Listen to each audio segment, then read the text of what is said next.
தேங்கி இருக்கக்கூடிய மழைநீரில் கால் வைத்த ஒரு 12ஆம் வகுப்பு மாணவன் 17 வயதுடைய நௌஃபல் என்பவர் மின்சாரம் தாக்கி உயிரிழந்திருக்கிறார். இந்த மோசமான நிகழ்வு இப்பகுதி வாழ் மக்களிடையே மிகப்பெரிய ஒரு கொந்தளிப்பை ஏற்படுத்தியிருக்கு. இவங்க எல்லாருமே மின்சார வாரிய ஊழியர்கள் மீது தான் குற்றம் சுமத்துறாங்க. 2 அடி மட்டுமே ஆழமுள்ள இந்த இடத்த உடனடியாக சரி செய்யுங்க, மழை நீர் தேங்குறதுனால இந்த இடத்துல மின்சார கசிவு ஏற்படுதுங்கிறத தொடர்ந்து இந்த பகுதி மக்கள் வலியுறுத்தி இருக்கிறாங்க. ஆனால் மின்சார வாரியத்தை சேர்ந்த சில அதிகாரிகள் தங்களிடம் லஞ்சம் கேட்டதாகவும் அது கொடுக்காத காரணத்தினால் இந்த வேலைகளை ஒழுங்காக முடிச்சு வைக்கலங்கிற கோபத்தையும் இப்போது மக்கள் வெளிப்படுத்துகிறாங்க.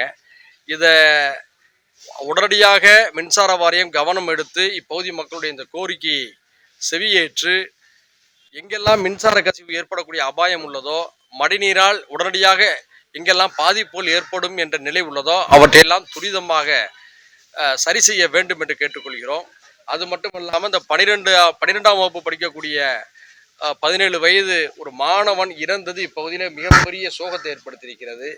இங்கே குடியிருக்கக்கூடிய எல்லா பகுதி மக்களும் ஒரே குரலில் கட்சி வேறுபாடு, சாதி மத வேறுபாடு இல்லாமல் ஒன்றா நின்று ஒரே கோரிக்கையை வைக்கிறாங்க. என்னன்னா, இனி ஒரு உயிர் இந்த பக்கம் யாரும் இனி ஒரு உயிர் இங்கே போயிடக்கூடாது, யாரும் நாங்கள் பாதிச்சிடக்கூடாதுங்கிற கவலை இருக்கு.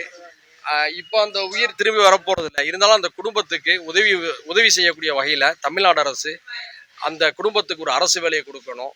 அந்த இழந்த பிள்ளைக்கு பகரமாக அந்த பெற்றோர்களுக்கு ஒரு 15 லட்சம் ரூபாயை இழப்பீடாக தரணும்னு சொல்லி இந்த மக்களுடைய விருப்பமாக இருக்கு. அதை நானும் இந்த கோரிக்கையாக வைக்கிறேன். மாண்புமிகு தமிழக முதல்வர் அவர்களும். செய்திகளை உடனுக்குடன் தெரிந்து கொள்ள கீழ்கண்ட கேபிள் மற்றும் டிடிஹெச் நெட்வொர்க்குகளில் எம்நாடு செய்தி தொலைக்காட்சியை காணுங்கள். பாதகம் செய்பவரை கண்டால் நாம் பயம் கொள்ளலாகாது பாப்பா. மோதி மிதித்து விடு பாப்பா, அவர் முகத்தில் உமிழ்ந்து விடு பாப்பா. அண்மை செய்திகளை உடனுக்குடன் தெரிந்து கொள்ள இணைந்திருங்கள் எம்நாடு தொலைக்காட்சியுடன்.